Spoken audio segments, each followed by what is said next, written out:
Okay. And let's All right. see, slideshow from the beginning.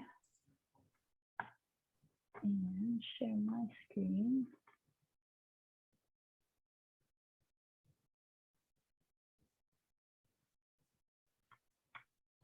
Okay. Are you seeing the presentation up on your end? Yes. Okay, perfect. Oh, let me just get my notes situated over here so I can see them.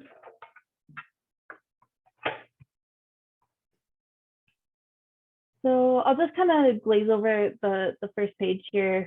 Usually I just intro myself and whatnot, but we've already hit on all that.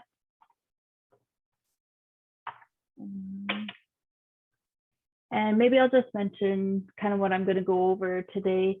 There's quite a bit of information in this presentation, so I'm not going to hit on all of it, but it's there for you to kind of come back and take a look at after.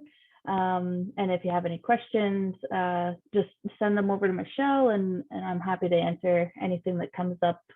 And during the meeting too, if you guys want to just stop me, feel free, or save it to the end, whatever works best for you guys, or toss it in the chat works as well. So we're going to talk about what the Framework Agreement on First Nation Land Management is, where it came from, who we are, so the Lands Advisory Board and the Resource Center, what the developmental phase is and what it looks like, and what the next steps are going to be for your community, and what is in the land code and what requirements there are in the Framework Agreement for your land codes as you develop that. So first, the Framework Agreement on First Nation Land Management. So as you know, there's often a lot of long titles anytime First Nations get into any sorts of projects. So often I'll just refer to the Framework Agreement or the FA, just so you know.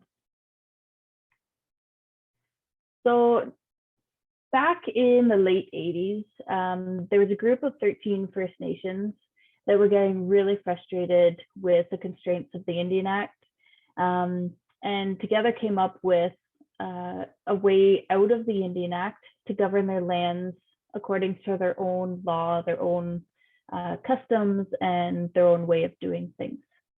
So that is when the Framework Agreement idea was born. It was actually negotiated and put into black and white writing with Canada and those 13 First Nations, and signed in February 12th, 1996. And the purpose of the Framework Agreement is to recognize your inherent right to resume control over your lands and resources for the use and benefit of your membership without government interference, by replacing the land provisions of the Indian Act with your own First Nation made laws.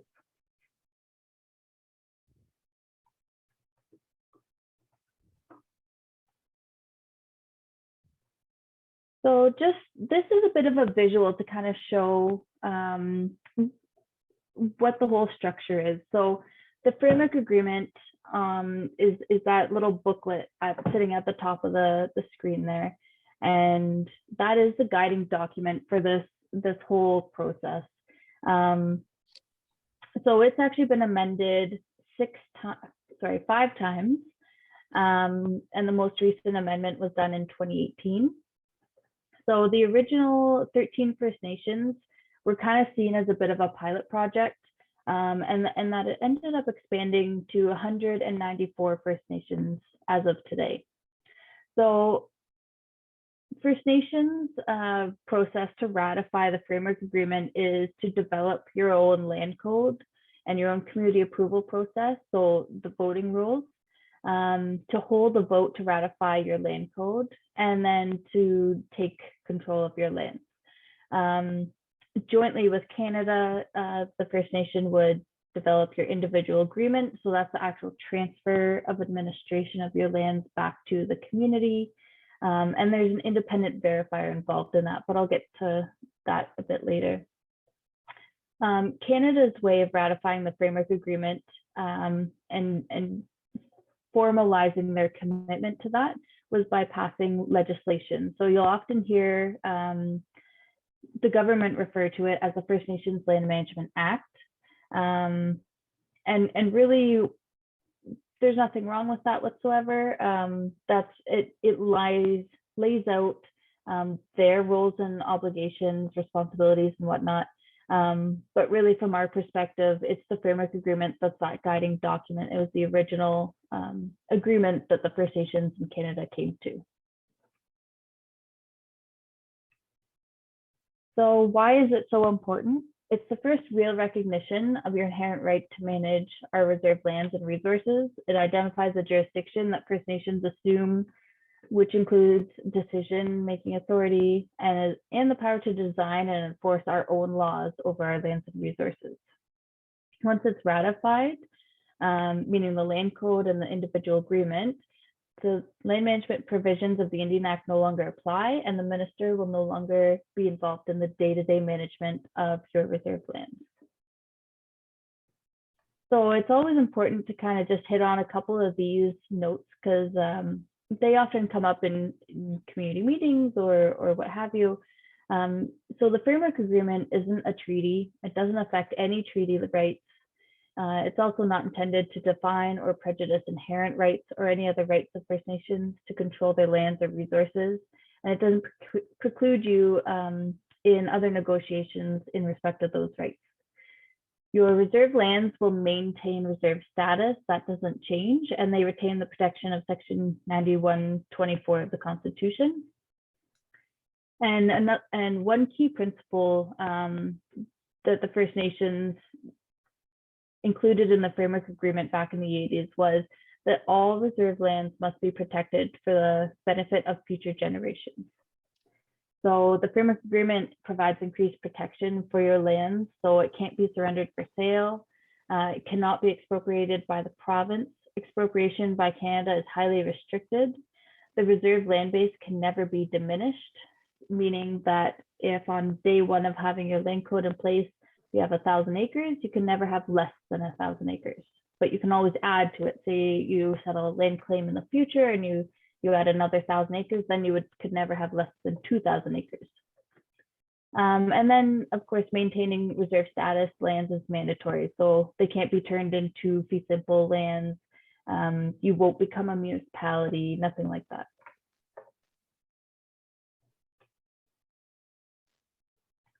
So over the years since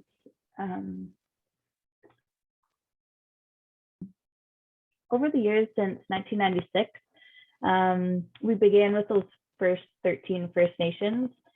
Today, there is now 194 signatories to the Framework Agreement right across Canada, and 102 of those First Nations have ratified their land code and individual agreement, and 3 have actually moved on to broader self-government or treaty arrangements. So in the East, the East region is considered Ontario, Quebec, New Brunswick, Nova Scotia, PEI, and Newfoundland. We have 28 First Nations who have ratified their land code, and that's just a list there of all of those.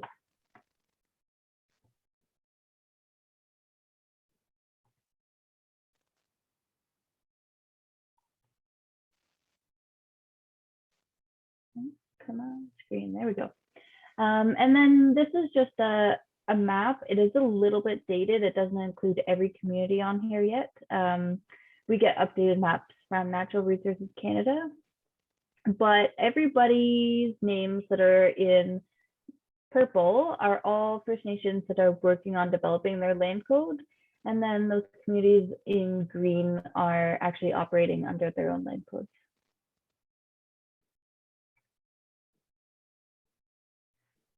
So when a First Nation is considering opting out of the Indian Act and replacing it with your own land code, you're talking about replacing 44 sections of the land code relating to lands only. So the list of each of those sections is there on the side. I won't go through each one, but it does represent about 35% of the Indian Act, and it doesn't affect anything to do with membership or governance or health or any of those types of other sections of the Indian Act. So the Lands Advisory Board, I'll be real brief about this as well, because we have better stuff to get into in a few slides. But the Lands Advisory Board is the political body that was formed by those original First Nations. Basically, they provide strategic direction to the Resource Center, and then that's where I come in. I work out of the Resource Center, so we provide the technical day-to-day support to all the First Nations and to the Lands Advisory Board.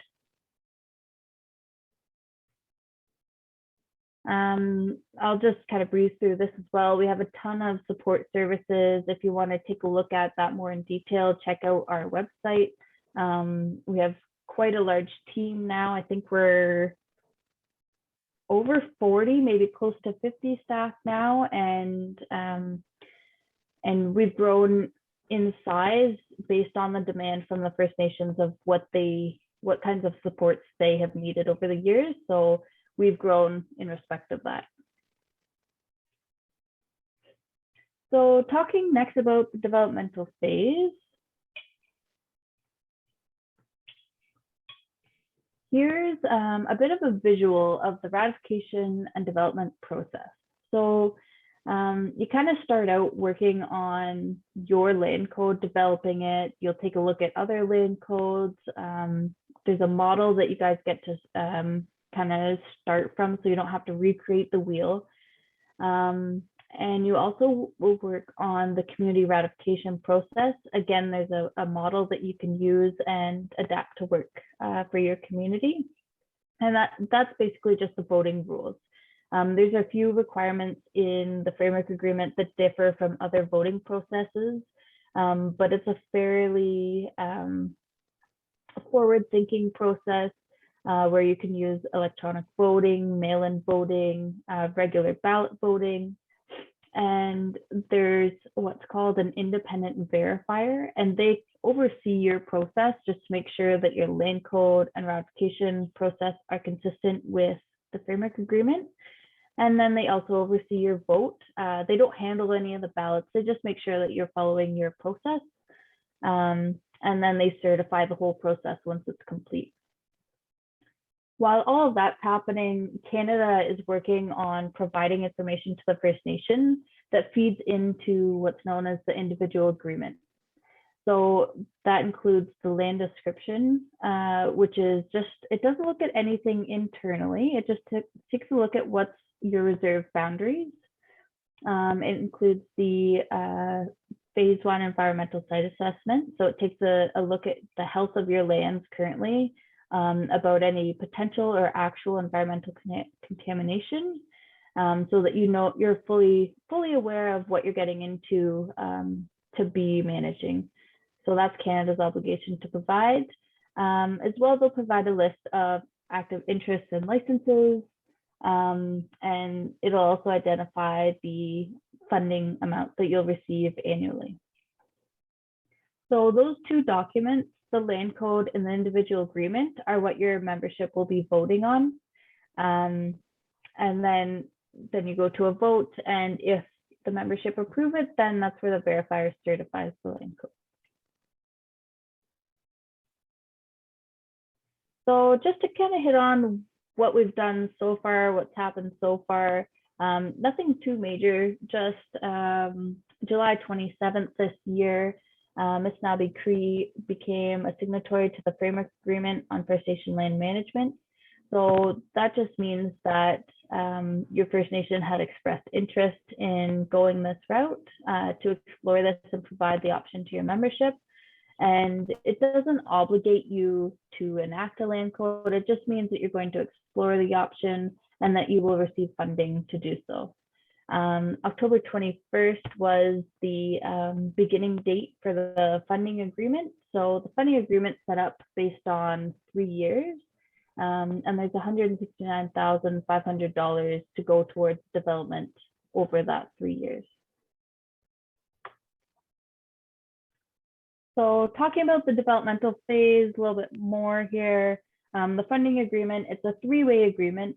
So the First Nation signed it, Indigenous Services Canada signed it, and the Resource Center signed it. The funding is milestone based, and it's dispersed through the Resource Center. so that there won't be any clawbacks or anything. We've had some learning experiences in the past where that's been troublesome when it's been flowed directly from Canada.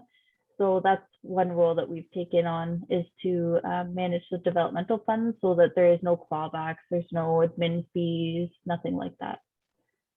And then, so one thing that you guys will want to consider for sure is developing a work plan. So I've provided a sample work plan for Michelle to kind of take a look at, and then kind of adapt that to what makes sense for your community.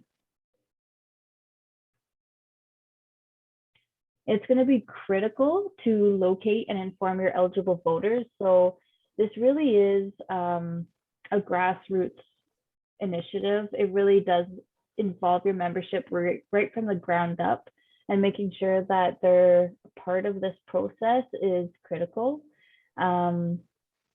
So there's lots of avenues with communication, and I'm sure you guys are adapting really well now with having everything so virtual. But typically we see communities create a website, a social media page or a group, doing newsletters, creating videos, having virtual meetings or in-person meetings when those are allowed. Communication really is key to keep your voters up to date. And then the community ratification process. So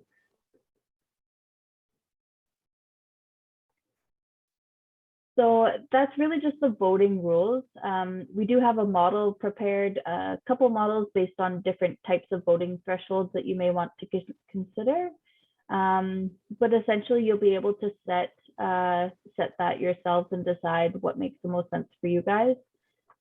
And I think it makes a little bit more sense to get more in detail on that as time goes on and you get to that point.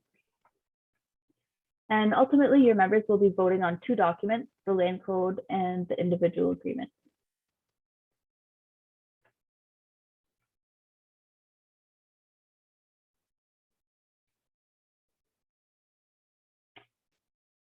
And then next up, developing the land code itself. So you're going to want to take a look at other First Nations land codes. And I think Michelle's already done quite a bit in this area to take a look at other community land codes. There's a model land code that we've created that's based on all the best working pieces of all the land codes across Canada. So you can take that and adapt that to your community and what makes sense for you guys. You can include all different types of things. So as you go through that process, you're going to probably find you make a lot of revisions based on what your community thinks, based on what your committee pulls together and does research on, and based on what your council thinks as well. So this is your document. Canada has no part in reviewing it or confirming it. So I just want to make sure that that's clear. Canada has no part in reviewing how you're going to be managing your land. That's entirely up to your community. The Research Center, myself, and our other experts are here to support you guys as you create that. If you want me to be here to kind of go through that with you as you read through it, then that's what I'm here for. And also pulling together examples from other communities and things like that, doing research, whatever is needed there. Then developing the individual agreement. I kind of hit on this earlier in that chart, but this just kind of puts it into words. So the phase 1 environmental site assessment may not be as important for your community since you have a newer land base, because one would have been done already on that land base. The land description report, again, that might not be as big of a requirement for you guys because, again, you have a newer land base. So typically what Canada has to do is prepare a research report that pulls together all of the bits and pieces of existing information that they have that describes the reserve boundaries. And then they'll figure out where the gaps are and issue survey work for filling in that picture. So I don't think that's going to be a big challenge for you guys with a newer reserve base. And then, of course, it addresses the operational funding amount, and Canada will also transfer over to you guys your capital and revenue accounts that they hold in trust for you currently. And then they'll also provide a list of all the active interests and licenses on your reserve lands. So that refers to if there's a CP issued, like a certificate of possession, or if there's any leases or permits for, say, hydro lines or anything like that. They'll provide a full list of anything that may be existing there.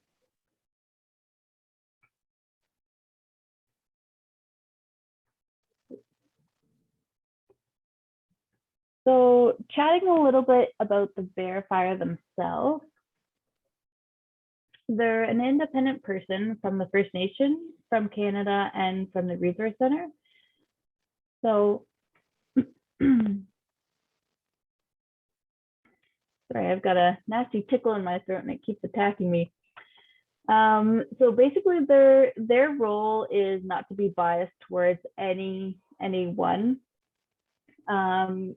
Canada pays for the role of the verifier outside of your developmental funds. And then the Resource Center actually issues the contract and manages that with them. So they are jointly selected by you guys and with Canada, a predetermined side.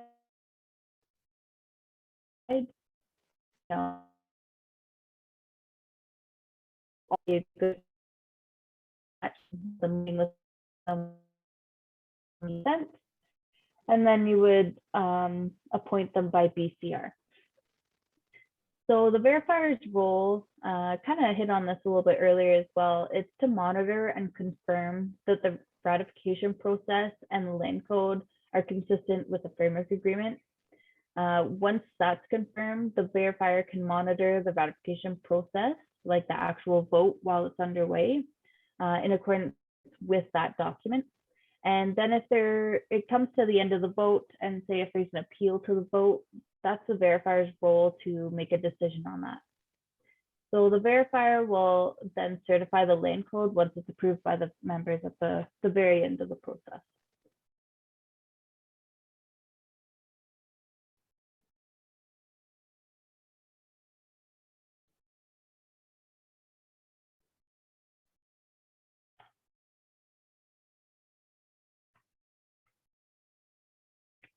So now chatting about what's in the land code. So what's in it? What is it? So the land code is the basic enabling land law of the First Nation, and it typically has about 9 parts. The preliminary matters, First Nation legislation, community meetings and approvals, protection of land, accountability, land and natural resource administration, interests and licenses in land, dispute resolution, and other matters. And then typically the land description is attached as an appendix to the end. So the framework agreement lists what matters must be addressed in your land code. In clause 5.2 and 5.3 actually list some additional matters that a First Nation may wish to address. So these are those requirements. So your land code has to describe the lands that are subject to the land code. So that typically falls into the appendix that's attached to the back. They have to set out the general rules and procedures that apply to the use and occupancy of your land under licenses and leases, and interest or land rights that are held pursuant to allotments under subsection 21 of the Indian Act or pursuant to the custom of your community. It has to set out the procedures that apply to the transfer by testamentary disposition or succession of any interest or land rights in your land. And it also has to set out the general rules and procedures that apply to revenues from natural resources that belong to that land. It has to set out the requirements for accountability to your members for the management of monies and lands under the land code. And it sets out the procedures for making and publishing your own laws. It has to set out the conflict of interest rules for land management. It needs to identify and establish a forum for the resolution of disputes relating to interests or land rights on your lands, including the review of a land management decision where a person whose interest or land right in your lands is affected by a decision disputes that decision. It also needs to set out the general rules and procedures that apply to the First Nation when granting or expropriating interests or land rights in First Nation land, including the provisions for the notice and service of notice. It needs to set out the general authorities and procedures whereby the First Nation Council delegates administrative authority to manage the land to another person or entity. So that's kind of talking about where council would delegate their authority, day-to-day management authority to, say, the land staff or lands department, or to the lands committee as appropriate. It also needs to set out the procedure on how to amend your land code or approve an exchange of lands. And it also will need to set out that it comes into force within 6 months of certification. So these are some of the preliminary provisions, and I'm not really going to read through them. I think that's a little bit dry, but I can let you guys kind of review that on your own if you like. These are just a few additional provisions that your land code can address. And it really isn't limited to these items. If there's other things that you feel your land code would benefit from addressing, then those can be included as well. So before I get to that point, I wanted to share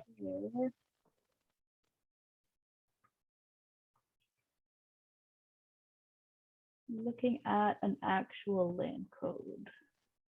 I'm just opening it up here.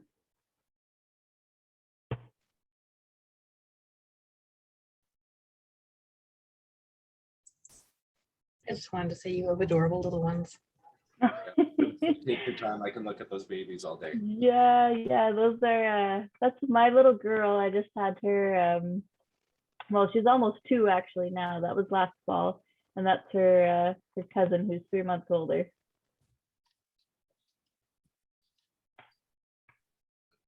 All right, so just taking a look here. So can you see my screen where it shows the name First Nation land code model? Yes, we can see that.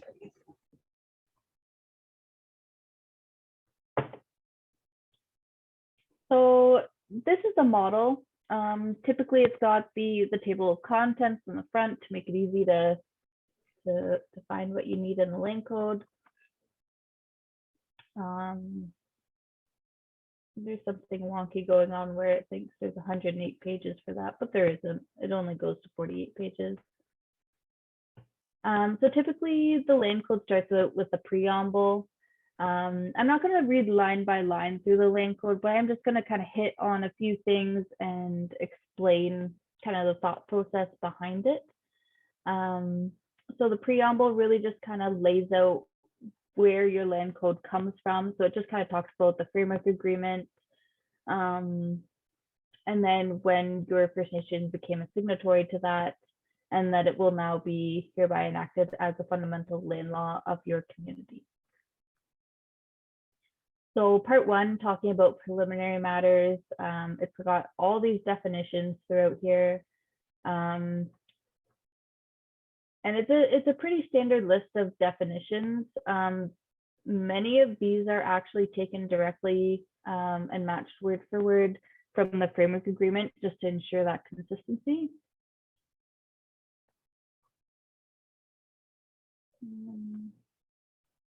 And then interpretation, this is just a few things to address.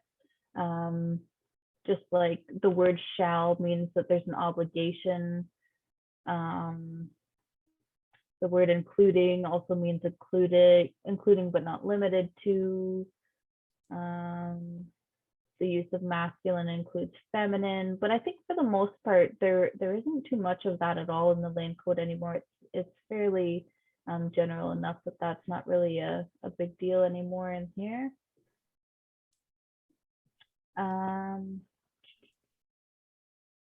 References to a time period of days means consecutively and not business days. Where there's time limits or time constraints for things having to be completed in the land code,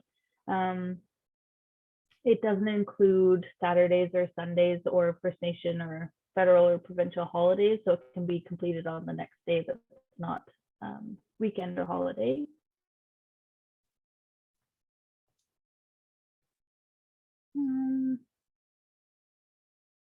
And then just that the principles set out in the preamble may be used to interpret the land code.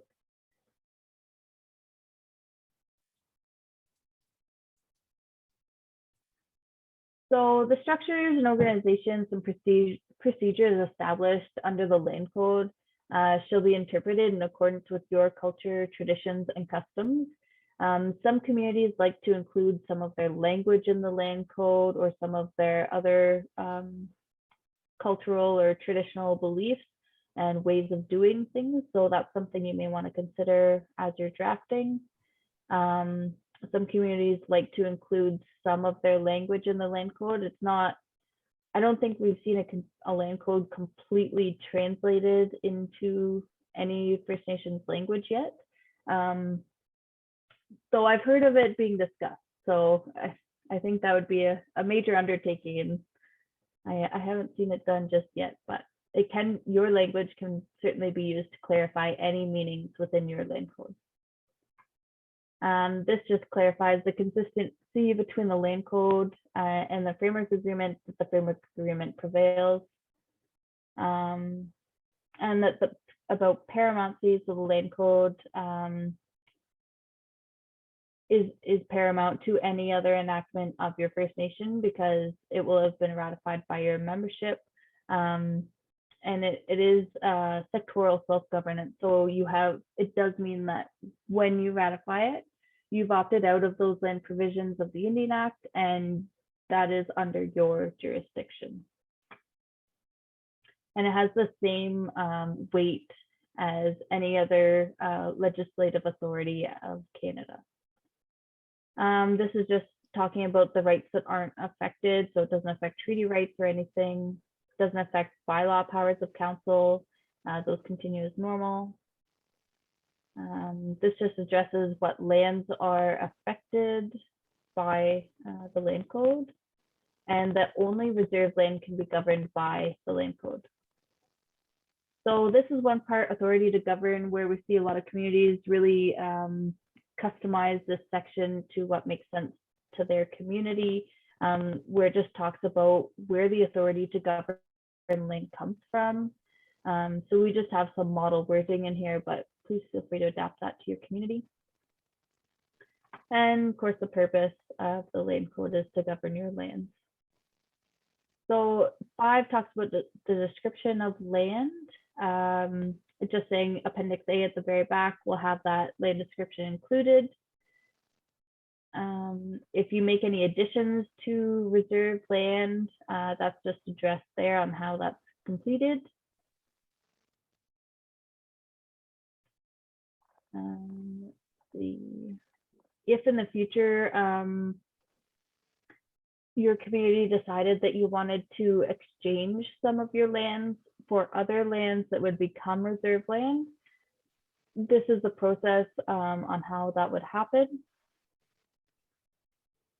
And then part 2 talks about First Nation legislation. So lawmaking powers, the council has the authority to make laws respecting the development, conservation, protection, management, and use and possession of First Nation land.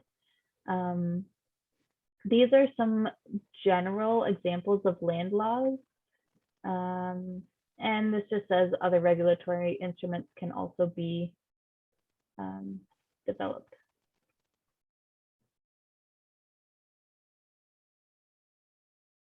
So 7 is talking about the lawmaking procedure. So every community likes to do things a little bit differently. We've seen many communities take this approach, but whatever approach makes most sense for you guys, obviously. Typically, a law is proposed by the chief, a counselor, or a representative of the lands committee. It's accompanied by a written explanation of the reasoning or the need for that law, and then that the lands committee would review that prior to council taking any action on it. So council could then table the law for further review, request that the proposer provide more information, or undertake or direct the preparation of the draft land law, or they could reject the proposed land law. So before a law can be enacted, there's a few things here to make sure that it gets properly shared with the membership and posted publicly. There's a process here for urgent matters. So if there was an emergency situation where, I don't know, say for example, COVID is one example that we've seen where a community passed a law respecting COVID and the restrictions that they wanted in their community. They used this process where they didn't have to follow the full posting process and community input because it was for the safety of their membership. So it does expire after 120 days or whatever amount of time that you think makes the most sense. That's there for urgent situations. Talk Section 8 talks about the publication of your land code and land laws, just saying that they should be published in the minutes of council meetings, posted publicly, and put on your website.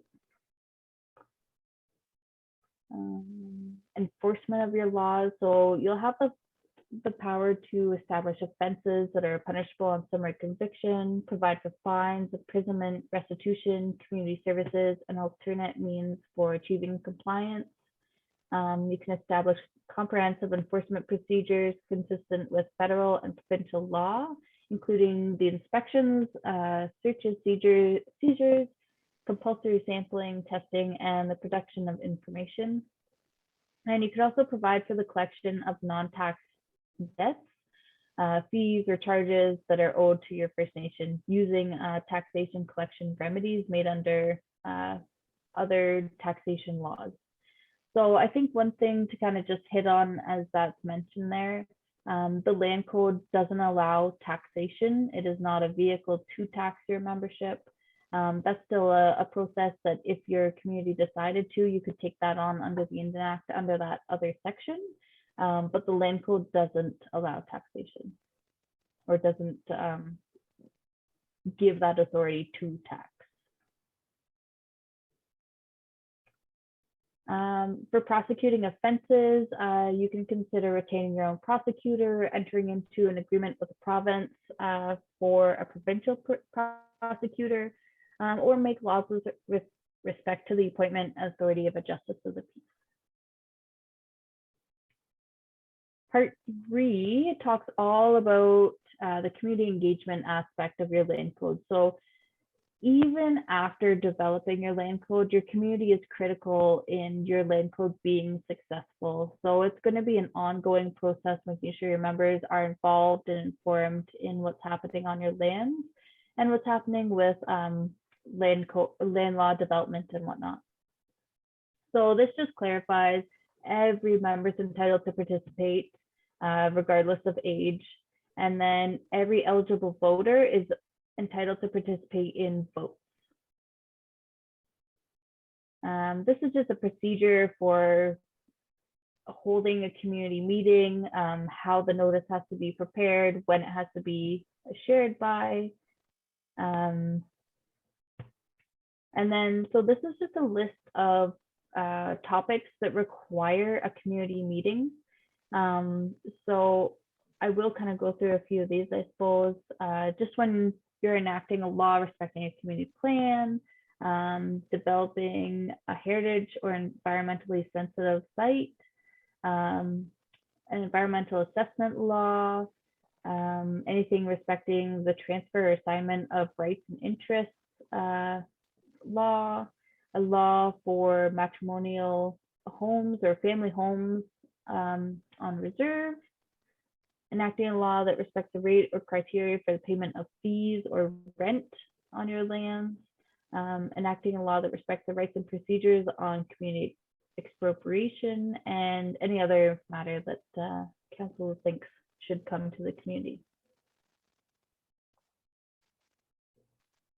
So some matters will absolutely require or should require your community's approval before moving forward.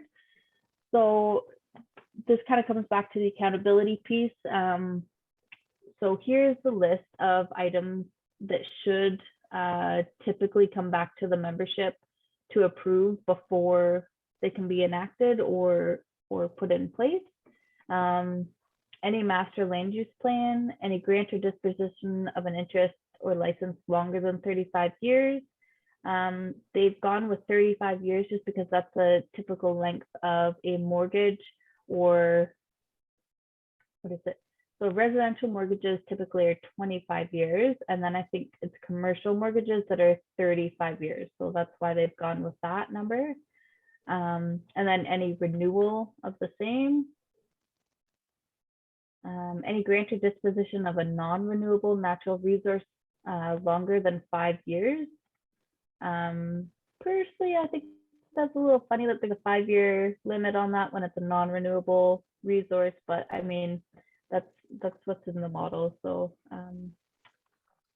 you can determine what's right for your community.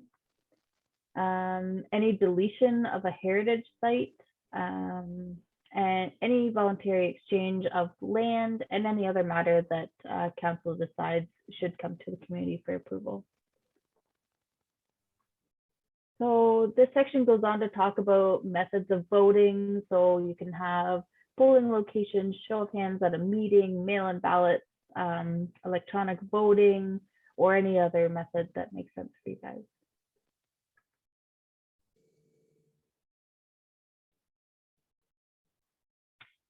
So this section 2 is another one that you'll want to make sure reflects your community well. We used to have participation thresholds written into the land code, and it just made things very difficult for communities when they didn't have a hot topic, when it's something just a little more procedural, like a business licensing law or what have you. So for matters that do go to the community for approval, they'll be considered approved if at least 50% plus one of those who voted cast a vote in favor. And then this one just says that if council wants to increase that or change that somehow, then they're able to increase that threshold. And then formal ratification votes. There's nothing in the land code that actually requires a formal ratification vote except for amending the land code itself. If you guys decide that there is something you'd really like to see under this section, you could absolutely add that. But typically we just see that the land code, if amended in the future, needs to be amended in the same or voted on in the same way that it was voted on to put it in place in the first place. So with that said, I will mention that your land code is a living, breathing document. It is not set in stone forever, and it is very normal for communities to revisit, update, and amend their land codes every 5, 10, 15 years. We're seeing all kinds of communities update their land codes based on what is working well for them, what they wish they would have included, or things that maybe went too far or too detailed in the land code that just makes a little bit better sense to address in a land law post land code. That just kind of goes in further detail about that process.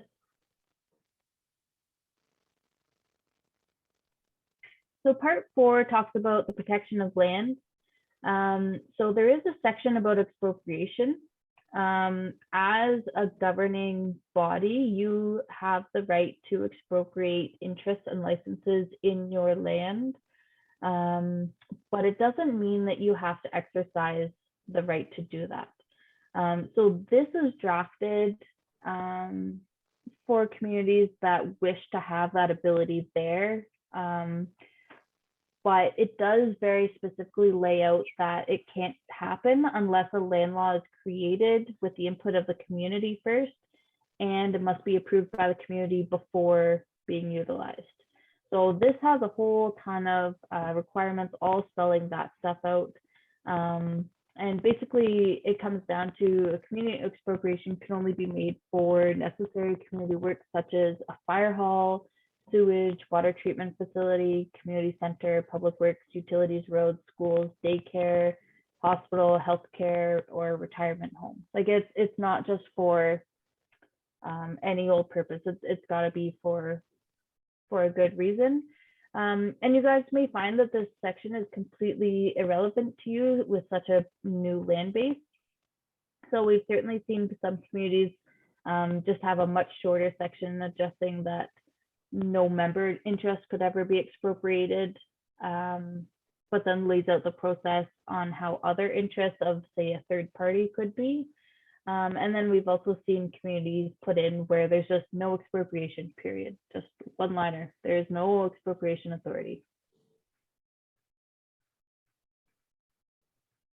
So that goes in quite in detail there. I won't go through all of that. So section 17 talks about voluntary exchange of lands. So in the future, your community might decide that you want to exchange lands with another party for some reason. Further south of you guys, I'll give you an example of another community who may be considering this option. So there's another community who they have their reserve land base. There's a major highway that's already kind of cutting through the corner of their reserve, and the ministry wants to expand their highway. So they have to come to the First Nation to negotiate for the expansion of the highway. So that community could consider doing a voluntary land exchange where they give up that section of land and receive other lands to replace that. But if they do that, the lands that they receive have to be equal to or greater than the area that they're giving up. They have to be at least comparable in appraised value, and it has to become reserve land. And this can only take effect, it can only be approved if the membership votes on it and approves it. So there's some very clear guidelines around how exchanges can happen. And that kind of feeds back into what I was chatting about earlier, where the land base is protected. It can never be diminished. It can never be taken away from. But lands can always be added to it. So you can never have less than the amount you start with.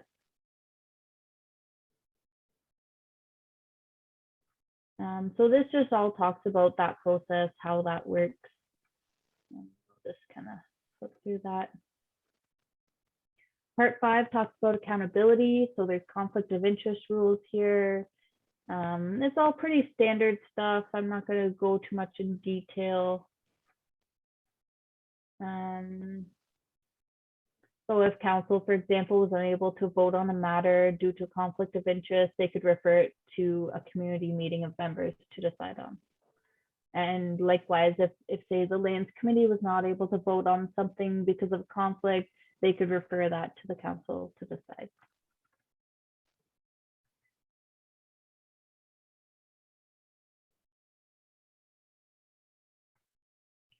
Section 19 talks about financial management. This section applies to any financial matters relating to land and natural resources. So it's kind of a standard section that we see in a lot of land codes, just saying that either you'll develop, adapt, or adopt financial management policies or laws that relate to all of these matters.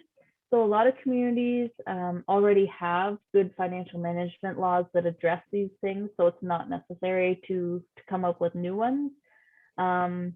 Or they have that in place, but just needs a little bit of tweaking to make sure that it addresses all of these matters. So that's kind of where it comes in with the develop, adapt, or adopt financial management laws.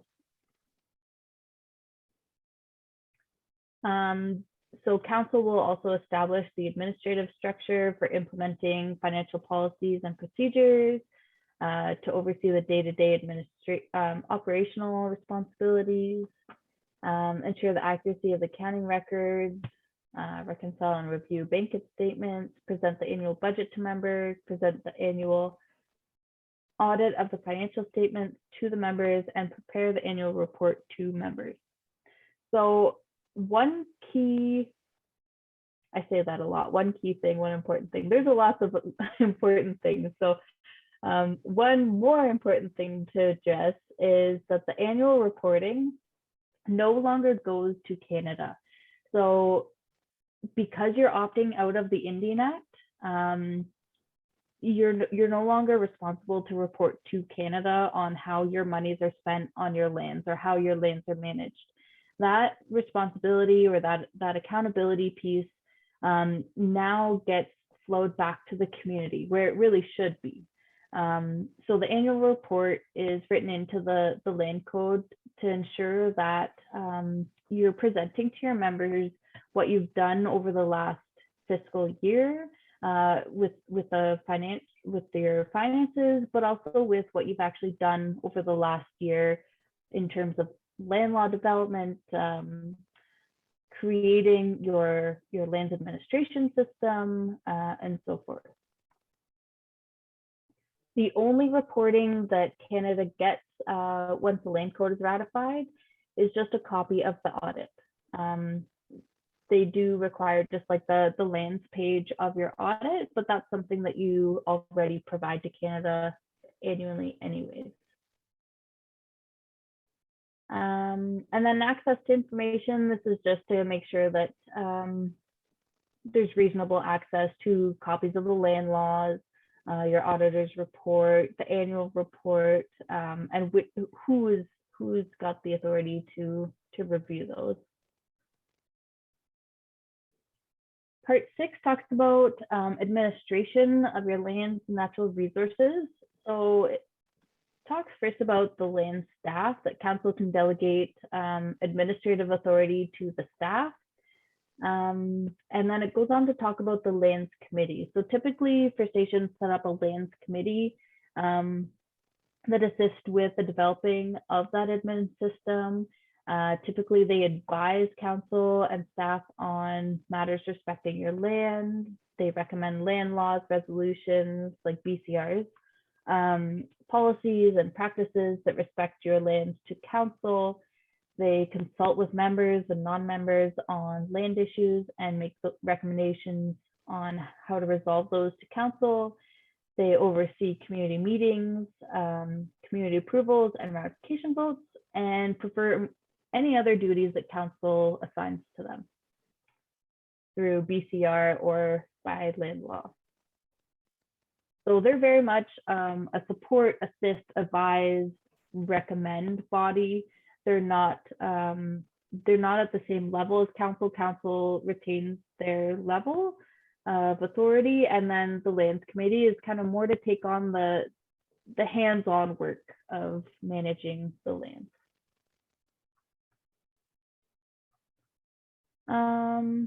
Let's see. This section just talks about how the lands committee is to be implemented.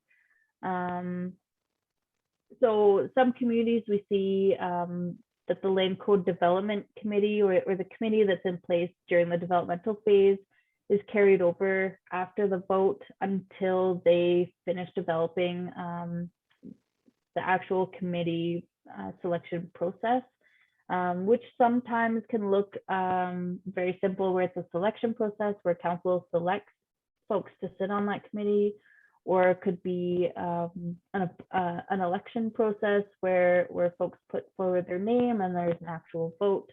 So it all really depends on what makes the most sense in your community.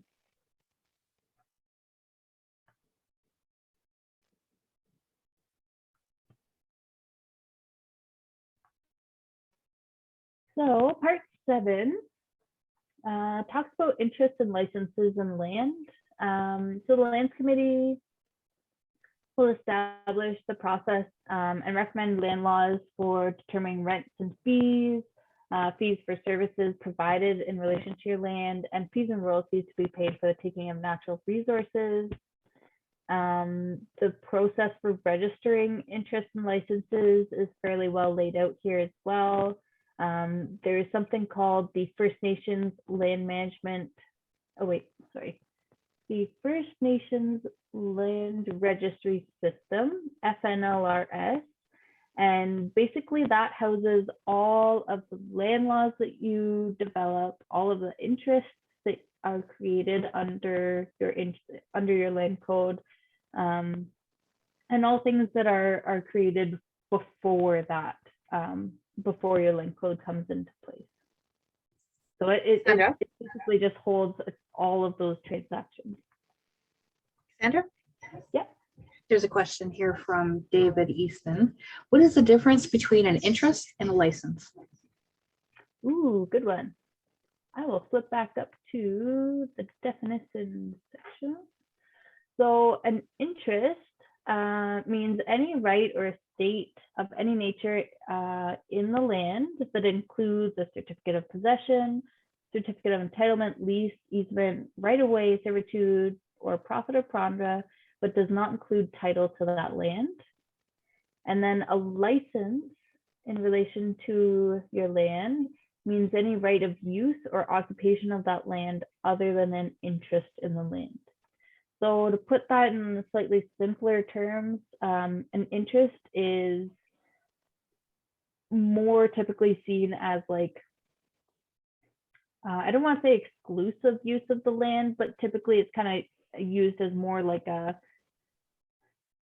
for when, say, a member wants to apply for a lot to build a home, or say there's a right-of-way needed for the hydro line beside the road, for those types of things. And then a license is typically used for when, say, somebody needs to access the lands for, say, I want to say camping or something, but it's not like a permanent interest, and typically they have like a time limitation to them. Like taking aggregate or taking resources, probably we would have a license. Yeah. It says right of use or occupation though, so I guess it would be, yeah, temporary occupation in that case, to camp there. Good question, David. Thank you.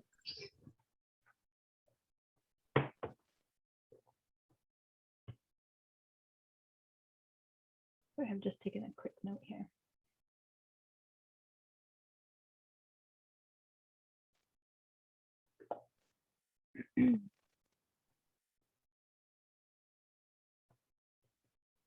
Where were we?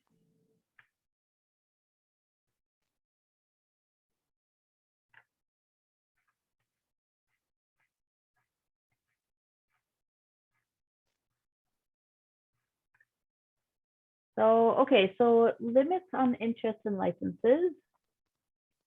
An interest or license can only be created or granted, disposed of, assigned, transferred, what have you, by a written document.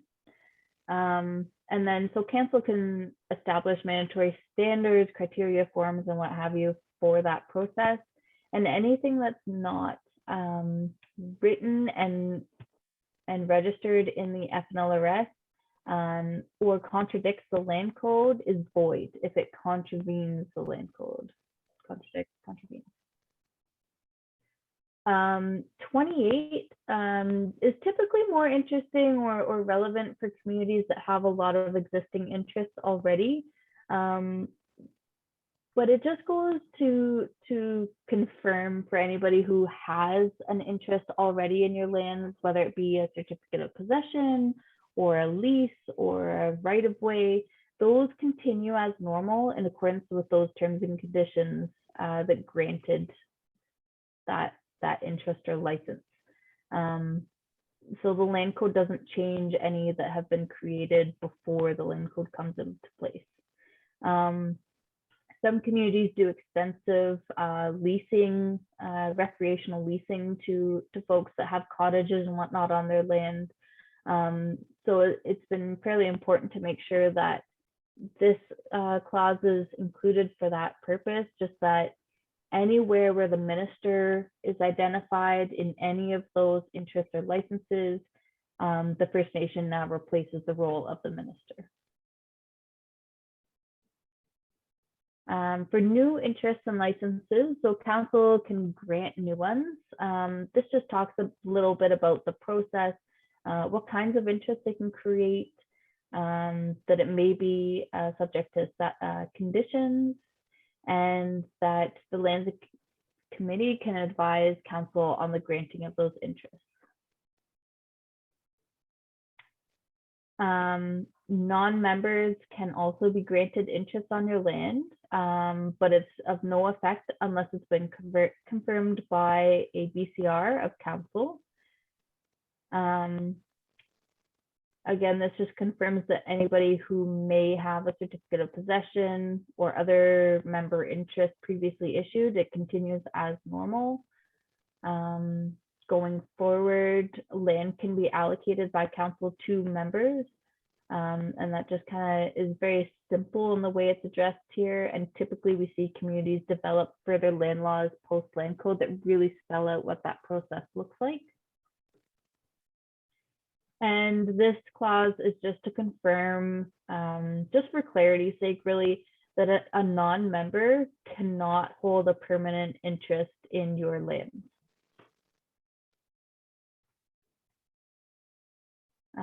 Section 33 just talks about transfers and assignments of interest, that there's no council permission needed to transfer land between members, or if it's by operation of law, say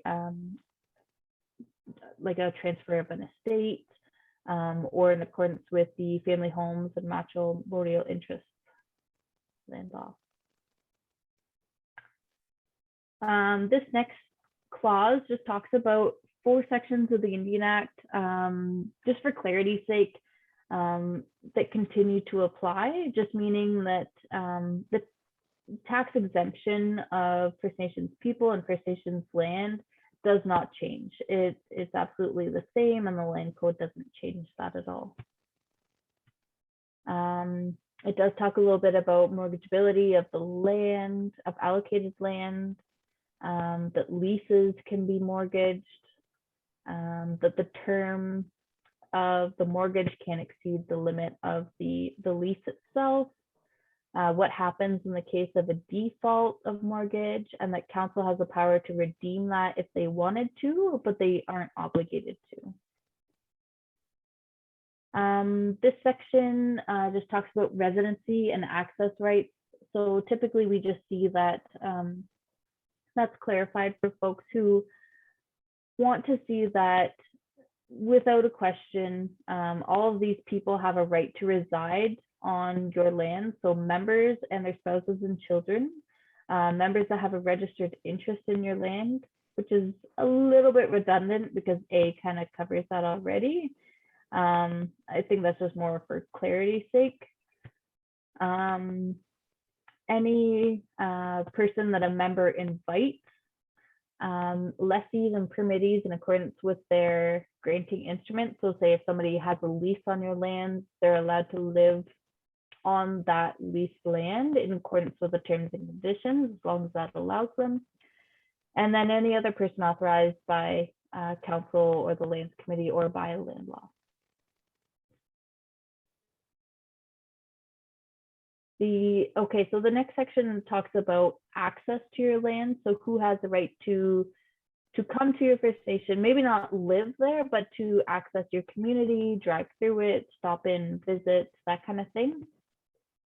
So a lessee and their invitees, a person granted a right of access under a permit First Nation members, spouses, and children and their invitees. A person who's authorized by a government body or other public body established by or under an enactment of the First Nation, Parliament, or the province to establish, operate, or administer a public service, to construct or operate a public institution, or to conduct a technical survey, provided that the person received written authorization from council, or a person authorized in writing by council or the lands committee or by land law.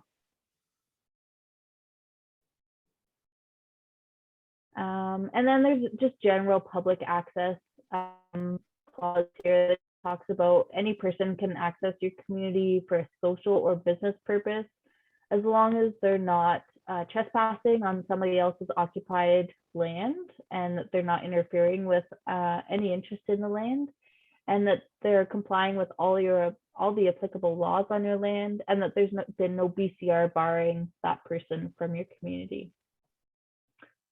Use of roads, just that any person can have the right to access your community, public roads, subject to your land code and land laws.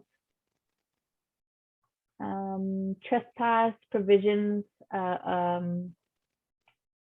in here just to say that if somebody does trespass on your lands, they are guilty of an offense. And all civil remedies for trespass are preserved. So for transfers, when somebody passes away, this really kind of spells out what that looks like.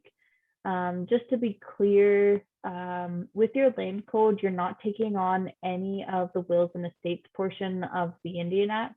That still remains with Canada. Part of that is because they're not providing any resources to the community to actually address and deal with the many outstanding wills and estates issues that there are. But what communities typically do is they assist their membership in preparing their wills and being prepared for, you know, the inevitable day when they pass on, to prevent any issues going forward. So this just kind of talks about that process. And your First Nation wouldn't be involved in the actual determination of how that happens. You would just be responsible for registering any transfers that do take place in your land registry. The family homes and matrimonial interest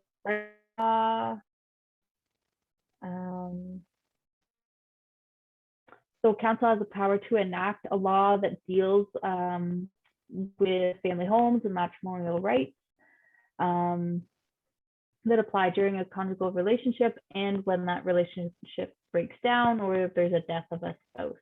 So previously there was a really big void on this. There was no rules whatsoever on reserve. It was just kind of a blank. There was no helpful law or guidance on that. Then Canada came up with the, gosh, if I get this acronym right, then we're good. The Family Homes on Reserve and Matrimonial Rights or Interests Act. For short, they call it PREMIRA. So that applies to your lands currently. And if and when you decide to develop your own law that applies to matrimonial interests on your lands, then you would enact that under your land code and that law would no longer apply to your community. So I'll just breeze through here.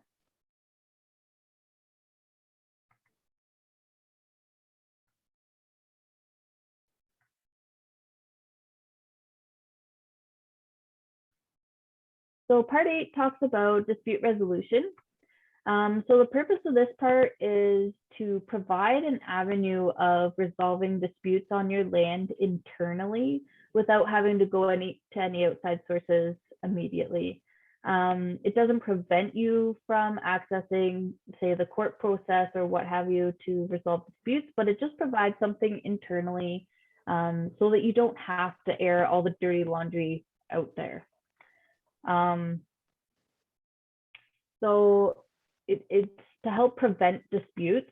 And anybody that brings a dispute to this section really is intended to use their best efforts to prevent disputes from arising. And this clause just says that if there is a dispute before the land code takes effect, it could also be referred to this process once the land code is in place. If a member or non-member with an interest in the land has a dispute with respect of a decision of council or the lands committee, they first need to attempt to resolve that dispute before it can be referred to this process. As I already mentioned, nothing in this part limits a person from being able to reach an agreement outside of this process. Let's see. So if these rules need to be changed or adapted to suit a certain situation, the parties to that dispute can agree to change those rules, to modify them as needed, as long as that's done in writing and notifies the panel. And I'll get to who the panel is in a moment, but notifies the panel in writing.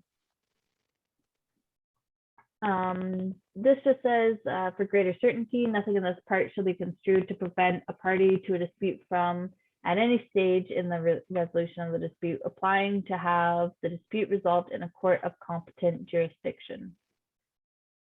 And then if somebody ever wants to challenge the validity of a law that you develop, that cannot be brought to this section. That would need to be taken to a court of competent jurisdiction. So the process is laid out here. And I mean, this is just a model. It doesn't mean that this is the best process for your community. You may find that that you have something else that works better for you guys already, or there's another model that you've been eyeing out there that works for another community and may similarly be good for you guys.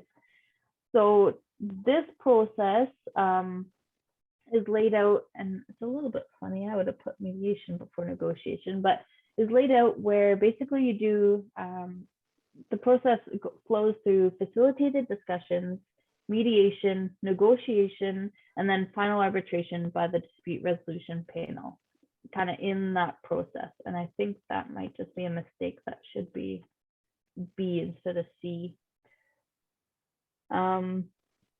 And then, so it just lays out the process of how a person files a dispute so that it can be heard by the dispute resolution panel. The process on how the dispute resolution can be terminated if it's not working out, or if they want to take a different avenue, and that they need to notify everybody. This clause just chats about what the dispute resolution process is not available for. So it can't be used for the administration or distribution of an estate, because that's not under your jurisdiction of the land code. It cannot be used for decisions related to housing allocations, decisions of council to grant or refuse to grant an interest or license in your land to a non-member, decisions on expropriation under your land code, or prosecution or conviction of an offense under your land code or under criminal law. Of course, there's a duty of fairness that just kind of chats about that there. And that council can prescribe additional laws, BCRs, rules, policies, what have you, to further implement the dispute resolution process. And these are just some of the things that they may want to consider including in that.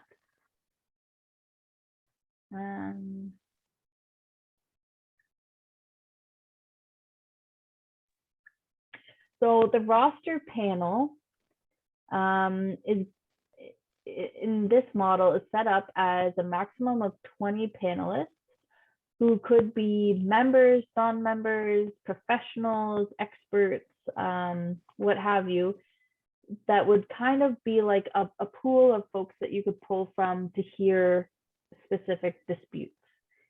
Council is responsible for appointing those roster panelists. and to ensure that they represent various elements of your community.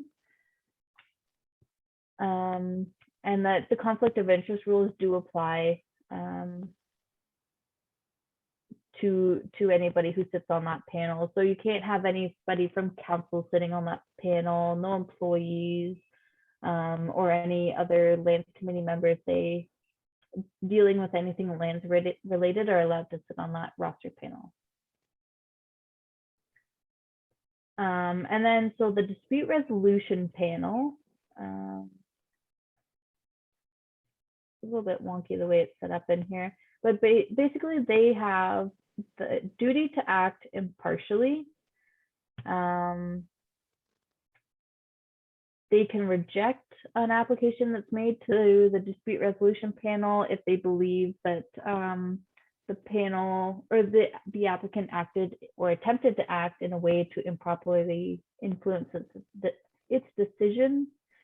And they can establish extra rules of conduct for the parties in a dispute. So who the dispute resolution panel is laid out in this section. So any applications to use the dispute resolution process and panel would be sent to the lands department. They're the ones who receive that initial request for that. The way it's been set up here in the model is that there's 3 panelists. The first panelist is chosen by each of the 2 parties to the dispute. So really there's 2 people being selected under this point. And then 1 panelist who's going to be the chairperson is chosen by the rest of the panel. By basically those 2 people who've been appointed select the 3rd person. And then in cases where that doesn't make any sense or doesn't work out, the roster panel selects the panelists. So they're hereby established with the jurisdiction to resolve disputes, and are not established for hearing matters that are outside of the land code jurisdiction. So this part just talks about some of the powers of that panel. And in addition to that, they can make recommendations addressing some of these items here. So maybe I'll just kind of hit on those quickly. So the panel has the ability to confirm or reverse a decision in whole or part. They can substitute their own decision for any decision that was made in that dispute. They can direct that an action be taken or ceased. They can refer the matter or dispute back for a new decision. Say if it was the lands committee who had decided on something, they can refer it back to the lands committee to make a new decision. Or they can make an order to give effect to their decision, including any necessary order for a survey or registration of an interest, and the allocation of the cost of any incidental measures to give effect to that order. So the recommendations that they can also make include the suspension. They can recommend to suspend a land law or decision that's been made by council for as long a period as is necessary for council to reconsider, amend, or repeal that law or decision.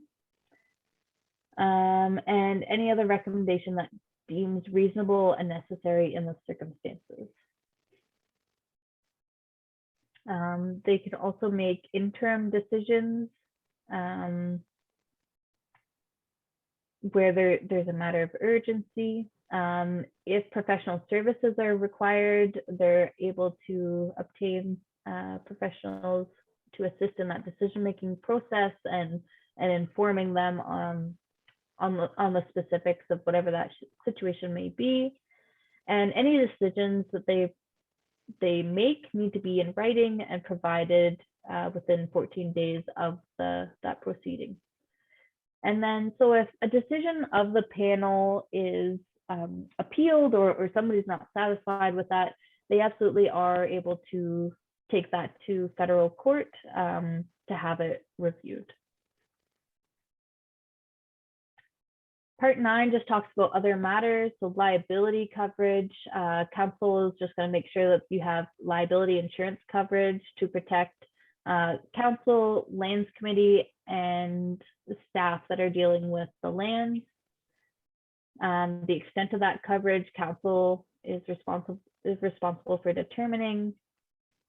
For offenses, unless some other procedure is developed under your land code, so like you develop a land law specifically for it, the summary procedures, conviction procedures of part 27 of the criminal code apply to any offenses under your land code.